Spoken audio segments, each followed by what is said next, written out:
Teknik ekoprint merupakan teknik memberi pola pada bahan atau kain menggunakan bahan alami seperti daun, bunga, batang, atau bagian tumbuhan lain yang mampu menghasilkan pigmen warna. Pada prosesnya, teknik ekoprint ini tidak menimbulkan pencemaran karena menggunakan bahan-bahan alam sebagai bahan utamanya. Bahan alami yang digunakan, misalnya daun, bisa berupa daun apa saja. Yang penting memiliki pigmen warna alami yang cukup kuat. Contohnya daun jati, daun jarak kepiar, daun kayu putih, dan lain sebagainya. Kain yang digunakan juga merupakan kain yang memiliki serat alami supaya penyerapan pigmen warna lebih maksimal. Contohnya kain sutra, kain katun, atau kain kanvas. Batik ekoprint tidak kalah dari batik tulis maupun batik cap, juga memiliki pasarnya tersendiri. Beberapa tahun terakhir, kain batik ekoprint cukup banyak digandrungi konsumen karena polanya yang unik dan terkesan rustic, serta berasal dari bahan-bahan alam. Desainnya pun terkesan eksklusif karena pembuatannya satu persatu, sehingga pola antar kain biasanya berbeda antara satu dengan yang lainnya.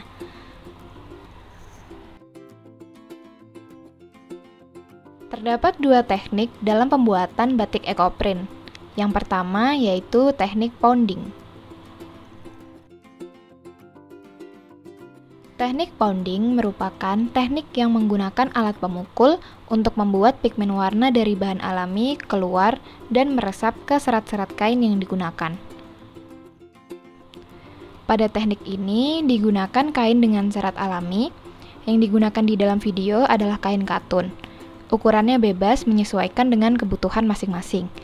Kemudian, siapkan palu untuk memukul daun atau bebungaan yang digunakan supaya warnanya dapat keluar. Selanjutnya, siapkan juga plastik. Bahan selanjutnya yaitu daun. Yang digunakan di dalam video ini adalah daun pepaya Jepang.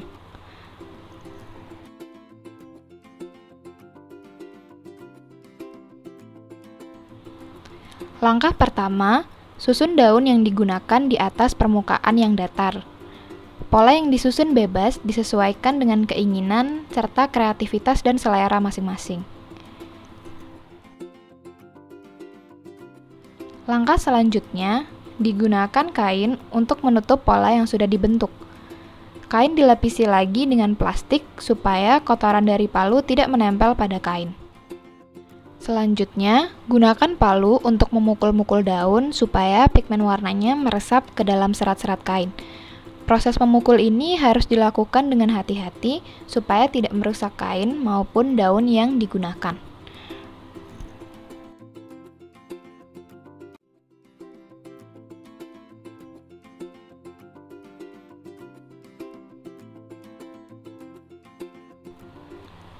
Lakukan teknik pounding ini sampai semua daun yang digunakan selesai dipukul.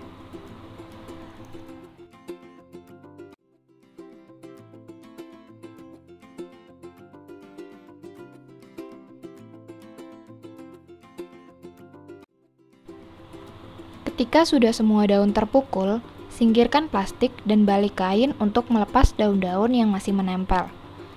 Keringkan kain di bawah sinar matahari langsung.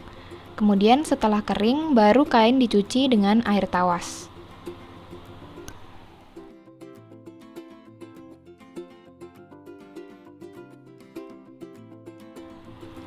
Teknik selanjutnya yaitu teknik steaming.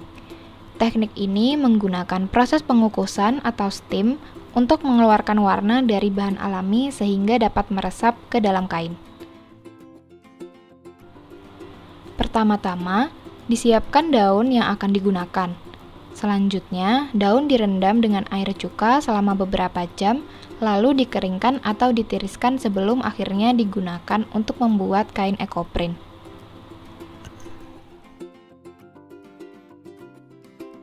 Selanjutnya, kain dengan serat alami masuk ke proses mordanting atau perendaman dengan bahan logam. Bahan yang digunakan bisa berupa kapur, tawas, maupun tunjung, dan dilakukan perendaman selama beberapa hari. Selanjutnya, kain dijemur sampai kering, tetapi jangan sampai terkena sinar matahari langsung, cukup dengan diangin-anginkan saja.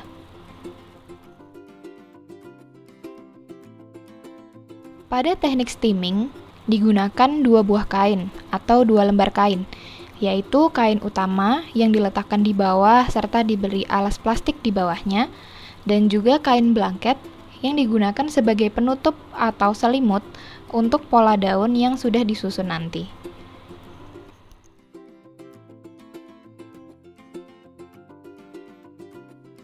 Susun kain yang sudah dilakukan mordanting dan diberi pewarna di atas meja atau di atas permukaan yang datar. Biasanya, pewarna yang digunakan berasal dari batang seperti batang secang. Nah, selanjutnya, daun-daun disusun membentuk pola di atas kain sesuai dengan selera masing-masing.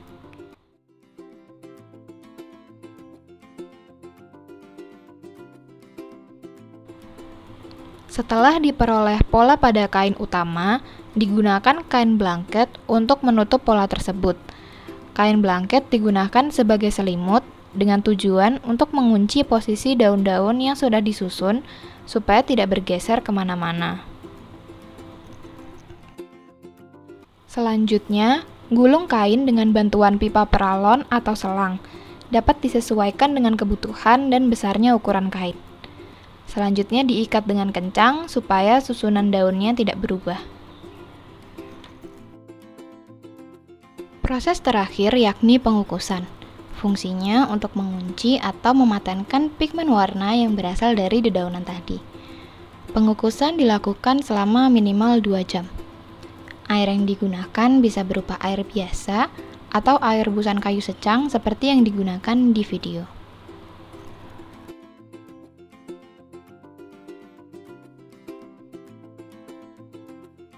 Setelah selesai, kain diangkat dan dibuka ikatannya. Daun-daun yang masih menempel dilepas dari kain. Terakhir, kain dijemur hingga kering, kemudian dapat diolah menjadi berbagai macam produk.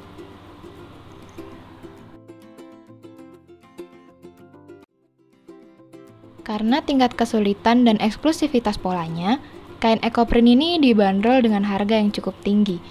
Sehingga batik ekoprint merupakan peluang usaha yang sangat besar untuk dilakukan. Apalagi pembuatannya dapat dilakukan sendiri di rumah. Sangat cocok menjadi ide bisnis di masa pandemi seperti ini. Selamat mencoba!